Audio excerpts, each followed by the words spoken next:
ನಟ ದರ್ಶನ್ ಅವರು ಅದೇನೋ ಒಂದು ಇಟ್ಕೊಂಡಿರ್ಬೋದು ಅಥವಾ ಮದುವೆ ಆಗಿರ್ಬೋದು, ಅದು ಅವರ ಪ್ಯೂರ್ಲಿ ಪರ್ಸನಲ್, ಅದರ ವಿಚಾರವಾಗಿ ನಾವು ದನಿ ಎತ್ತೋದಕ್ಕೆ ಸಾಧ್ಯ ಇಲ್ಲ. ಆದ್ರೆ ಈಗ ಪ್ರಕರಣ ಏನಾಗಿದೆ ಅಂದ್ರೆ, ಅವನು ಎಲ್ಲೋ ಕೂತ್ಕೊಂಡಿರ್ತಾನೆ, ಎಲ್ಲೋ ಚಿತ್ರದುರ್ಗದ ವ್ಯಕ್ತಿ ಅಂತೆ, ಏನೋ ಅವಹೇಳನಕಾರಿ ಮೆಸೇಜ್ಗಳನ್ನ ವಾಟ್ಸಪ್ ಮತ್ತೆ ಫೇಸ್ಬುಕ್ ಅಲ್ಲಿ ಮೆಸೆಂಜರ್ಗಳಲ್ಲಿ ಹಾಕ್ತಾ ಇರ್ತಾನೆ. ಅವನನ್ನ ಅವರಿಬ್ರು ಡಿಸ್ಕಷನ್ ಮಾಡ್ಕೊಂಡು, ಪವಿತ್ರ ಮತ್ತೆ ಅವರು ದರ್ಶನ್ ಅವರು ಡಿಸ್ಕಷನ್ ಮಾಡ್ಕೊಂಡು, ಈಗ ಕ್ಯಾಶುವಲ್ ಆಗಿ ನಾವೆಲ್ಲ ಮಾತಾಡ್ಬೇಕು ಅಂದ್ರೆ ಏನ್ ಮಾತಾಡ್ತಾ ಇದೀವಿ, ಒದ್ದೆ ತಕ ಬನ್ನಿ ನನ್ನ ಮಗಂಗ್ ವಾರ್ನ್ ಮಾಡೋಣ ಅಂತ ಈ ತರ ಒಂದು ಪ್ಲಾನಿಂಗ್ ಅನ್ನ ಹಾಕೊಂಡಿರ್ತಾರೆ. ಇವ್ರು ಏನ್ ಮಾಡ್ತಾರೆ, ಆತನನ್ನ ಕರೆಸ್ಕೊಂಡು ಏನದು ಯಾವ್ದೋ ಒಂದು ಶೆಡ್ ಹತ್ರ ಕರ್ಕೊಂಡೋಗಿ, ಟೈಮಿಂಗ್ಸ್ ಅಲ್ಲಿ ಏನಾಗುತ್ತೆ ಅಂದ್ರೆ, ಯಾವುದೋ ಒಬ್ಬ ನಮ್ಮಲ್ಲಿ ಒಬ್ಬ ಸ್ಟಾರ್ ನಟ ಅವರು, ಹೌದು ಎಲ್ಲರೂ ಅವನ ಅನುಯಾಯಿಗಳು. ಅದರಲ್ಲೂ ಒಂದು ದೊಡ್ಡ ಮೈನಸ್ ಪಾಯಿಂಟ್ ಏನು ಅಂದ್ರೆ, ದರ್ಶನ್ ಅವ್ರಿಗೆ ಅಥವಾ ಪ್ಲೇಸ್ ಪಾಯಿಂಟ್ ಆಗಿರ್ಬೋದು, ಅವ್ರಿಗೆ ನಟ ದರ್ಶನ್ ಅವ್ರಿಗೆ ಮಾತ್ರ ಹುಚ್ಚು ಫಾಲೋವರ್ಸ್.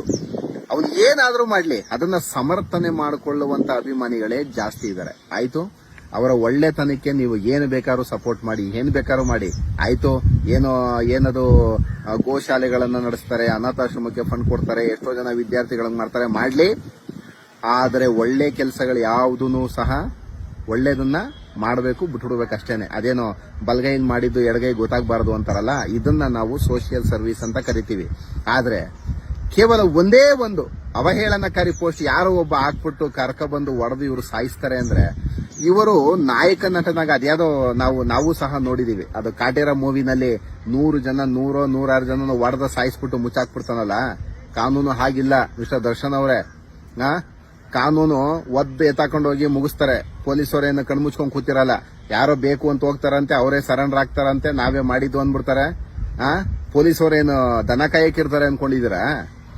ಆಕ್ಚುಲಿ ಇವೆಲ್ಲ ಎಂತ ಕೇಸ್ಗಳು ಅಂದ್ರೆ, ಅಪರಾಧದಲ್ಲಿ ಅತಿರೇಕ ಇರುವಂತ ಪ್ರಕರಣಗಳಿವೆಲ್ಲ. ಅದು 302, ಆಮೇಲೆ ಏನದು ನಮ್ಮಲ್ಲಿ ಮರ್ಡರ್ ಕೇಸು, ಕಿಡ್ನಾಪಿಂಗ್ ಕೇಸು, ಏನದೆಲ್ಲ.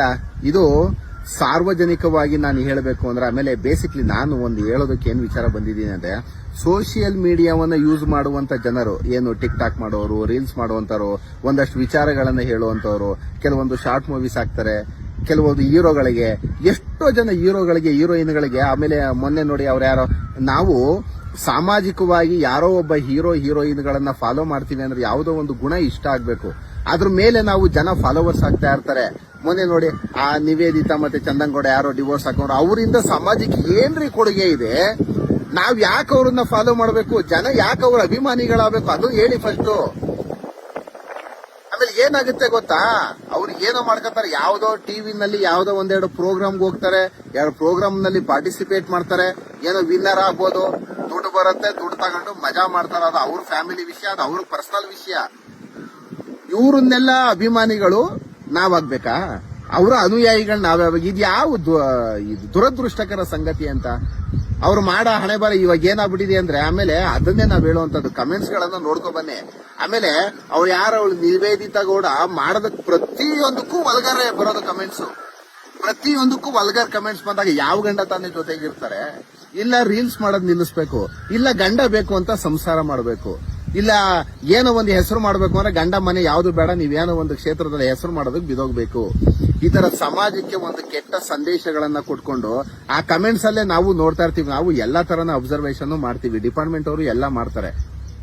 ಏನಾಗುತ್ತೆ ಅಂದ್ರೆ, ಎಷ್ಟೋ ಜನ ಯುವಕರು ಏನ್ ಮಾಡ್ತಾರೆ ಗೊತ್ತಾ, ಈ ತರ ಹುಡುಗಿ ಸಿಗ್ತಾಳೆ ಅಂತಾನೆ ನಾನು ಇನ್ನೂ ಮದ್ವೆ ಆಗ್ತಾ ಇಲ್ಲ, ಎಷ್ಟ್ ಚಂದ ಹೋಗ್ತಾರೋ, ಏನ್ ಮಾಡ್ತಾರೋ ಅಂದ. ಅದೆಲ್ಲ ಏನಾಗುತ್ತೆ ಅಂದ್ರೆ, ಆ ಸಂದೇಶಗಳು ಸಮಾಜಕ್ಕೆ ಕೆಟ್ಟ ಸಂದೇಶಗಳಾಗಿ ರವಾನೆ ಆಗ್ತವೆ. ನೋಡಿ, ಅದ್ಯಾವುದೋ ಇವತ್ತಾಲೆ ಯುವ ರಾಜ್ಕುಮಾರ್ ಮತ್ತೆ ಅದ್ಯಾವುದೋ ಡಿವೋರ್ಸ್ ಪ್ರಕರಣ ಹೋಗಿದೆ. ಇವತ್ತು ನೋಡಿದ್ರೆ ಆಲೆ ದರ್ಶನ್ ಅವ್ರದ್ದು ಬಂದಿದೆ. ನಾವು ಒಂದು ಸಿನಿಮಾ ಕ್ಷೇತ್ರದಲ್ಲಿ ಹೀರೋಗಳನ್ನೆಲ್ಲ ಹೇಗೆ ನಾವು ತಗೊಂಡಿರ್ತೀವಿ ಅಂದ್ರೆ, ಒಂದು ಸಿನಿಮಾ, ಒಂದು ಕತೆ ಅಂದ್ರೆ ಒಬ್ಬ ವ್ಯಕ್ತಿಯ ನೈಜ ಜೀವನದಲ್ಲಿ ನಡೆದೋಗಿರ್ತಾವ ಕತೆಗಳು. ಅದೇ ಆತರ ಮೂಡ್ ಬಂದಾಗ ಏನಾಗುತ್ತೆ, ಹೀರೋ ನಮ್ಮವರಪ್ಪ ಅಂದ್ಬಿಟ್ಟು ಅಭಿಮಾನ ತಾನಾಗಿ ಸೃಷ್ಟಿಯಾಗ್ತದೆ. ಆ ಅಭಿಮಾನವನ್ನ ಅವರು ಸಕಾರಾತ್ಮಕವಾಗಿ ಬಳಸ್ಕೋಬೇಕೇ ಹೊರತು ಈ ತರ ಯಾರ್ಯಾರು ಇಲ್ದಿರೋರ್ಗೆಲ್ಲ ಕೇಸ್ಗಳನ್ನ ಮಾಡ್ಕೊಂಡು, ಈಗ ನಾವು ಸಹ ಪ್ರತಿಯೊಬ್ರು ಸಹ ದರ್ಶನ್ ಫಿಲಂಗಳನ್ನ ನೋಡ್ತಾರೆ. ಈಗ ಕರ್ನಾಟಕದಲ್ಲಿ ಅವರೊಬ್ರು ಟಾಪ್ ಆರ್ಟಿಸ್ಟ್ ಅಂದ್ಮೇಲೆ ಎಲ್ಲರೂ ಅವರ ಅನುಯಾಯಿಗಳಾಗಿರ್ತಾರೆ, ಫಾಲೋವರ್ ಆಗಿರ್ತಾರೆ. ಅವ್ರು ಏನೋ ಒಂದು ಅಡ್ವರ್ಟೈಸ್ಮೆಂಟ್ ಮಾಡ್ತಾರೆ, ನಾವೆಲ್ಲ ಅದನ್ನ ಫಾಲೋ ಮಾಡ್ತಾ ಇರ್ತೀವಿ. ಈ ತರ ಯಾರಿಗೋಸ್ಕರನೋ ಅದನ್ನ ಅರ್ಥ ಮಾಡ್ಕೋಬೇಕು. ನನ್ನ ಪದನ ಯಾರಿಗೋಸ್ಕರನೋ, ಸೆಕೆಂಡ್ಗೋಸ್ಕರ ತನ್ನ ಲೈಫ್ ಅನ್ನ ಸ್ಪೈಲ್ ಮಾಡ್ಕೊಂಡು ನಮ್ಮಲ್ಲಿ ಏನಾಗುತ್ತೆ 302ಗೆ ಎಂತ ವ್ಯಕ್ತಿ ಆದ್ರೂ 90 ಡೇಸ್ ಬೇಲ್ ಆಗಲ್ಲ. ಇವಾಗ ಒಂದು 90 ದಿನಗಳ ಕಾಲ ಜೈಲಿನಲ್ಲಿ ಇರಲೇಬೇಕಾಗ್ತದೆ ಕಂಪಲ್ಸರಿ. ಆಮೇಲೆ ಕಾನೂನು ಇದೆ, ನ್ಯಾಯಾಲಯ ಇದೆ, ಅದ್ರ ಮೇಲೆ ಅವ್ರು ಏನಾದ್ರು ಮಾಡ್ಕೊಳ್ಳಿ. ಆದ್ರೆ ದಯಮಾಡಿ ಯಾವುದೇ ಒಬ್ಬ ಆರ್ಟಿಸ್ಟ್ ಗಳಿಗೆ ನಾವ್ ಹೇಳೋದು, ವಿಐಪಿಗಳಿಗೆ, ಆಮೇಲೆ ದುಡ್ಡಿದೆ ದೌಲತ್ತು, ಹೆಸರಿದೆ ದೌಲತ್ತು, ಜೋಬಲ್ಲಿ ದುಡ್ಡಿದ್ದಾಗ ತಲೆ ನಿಲ್ಲಲ್ಲ ಅಂತಾರಲ್ಲ, ಅದು ಸತ್ಯನೇ. ಅದು ಇವ್ರು ಏನು ಯಾಕಂಬರ ಹೊಡೆದಾಕೋ ಚೆಚಾಕಿ ಅಂತ ಹೇಳಿರ್ತಾರೆ.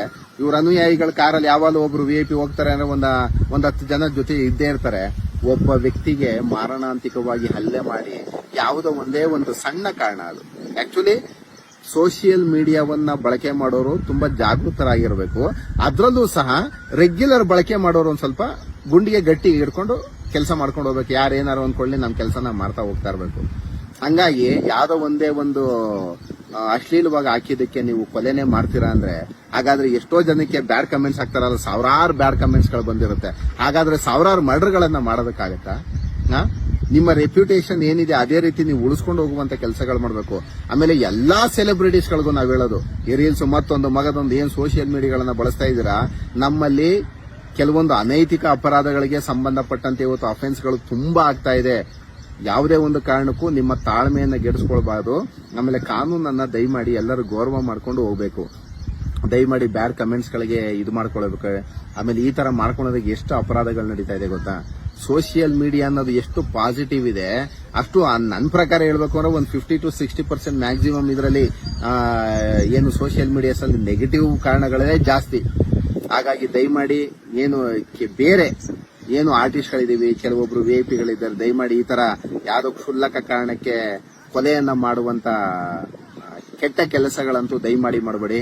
ಆಮೇಲೆ ಕಾನೂನಿದೆ, ಕಾನೂನು ಪ್ರಕಾರ ದರ್ಶನ್ ಅವ್ರು ಏನಾದ್ರು ಮಾಡ್ಕೊಳ್ಳಿ, ಕಾನೂನಿಗೆ ತಲೆಬಾಗಿ ನಾವು ಮಾಡೋಣ.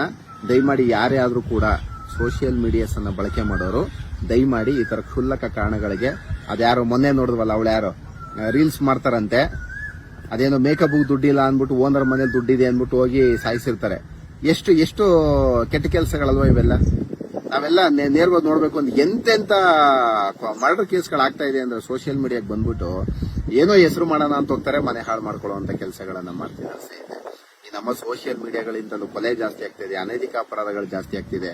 ಯಾರನ್ನೋ ಇಟ್ಕೊಬಿಡ್ತಾರೆ. ಇಲ್ಲಿಂದ ಇರೋರು ಯಾರೋ ಉಡುಪಿನಲ್ಲಿರೋರ್ನ ಜೊತೆ ಮಾಡ್ಕೊಬಿಟ್ಟಿರ್ತಾರೆ. ಹೇಗೆ ಸಾಧ್ಯ ಆಗುತ್ತೆ? ದಯಮಾಡಿ ಎಲ್ಲರೂ ಸಹ ಒಂದ್ ಸ್ವಲ್ಪ ಬುದ್ಧಿವಂತರಾಗಿ ಸೋಷಿಯಲ್ ಮೀಡಿಯಾಸ್ ಅನ್ನ ಬಳಕೆ ಮಾಡ್ಕೊಳ್ಳಿ. ಆಮೇಲೆ ಬರುವಂತ ಕಮೆಂಟ್ಸ್ ಗಳಿಗೆ ಯಾರು ತಲೆ ಕೆಡಿಸ್ಕೋಬೇಡಿ. ಯಾಕೆಂದ್ರೆ ನಾವೆಲ್ಲರನ್ನೂ ನಾವೇನಾದ್ರು ಒಂದು ಹೇಳಿಕೆ ಕೊಡ್ತೀವಿ, ನಾವೇನಾದ್ರು ರೀಲ್ಸ್ ಮಾಡ್ತೀವಿ, ನಾವೇನಾದ್ರು ಒಂದು ವಿಡಿಯೋ ಮಾಡ್ತೀವಿ ಅಂದ್ರೆ ಅದಕ್ಕೆ 100% ಕಮೆಂಟ್ಸ್ ನಮಗೆ ಪಾಸಿಟಿವ್ ಆಗಿ ಬರಬೇಕು ಅಂತ ಏನು ರೂಲ್ಸ್ ಇಲ್ಲ. 100 ಜನ ನೋಡಿದ್ರೆ 100 ಜನರ ಅಭಿಪ್ರಾಯ ಒಂಥರ ಇರುತ್ತೆ.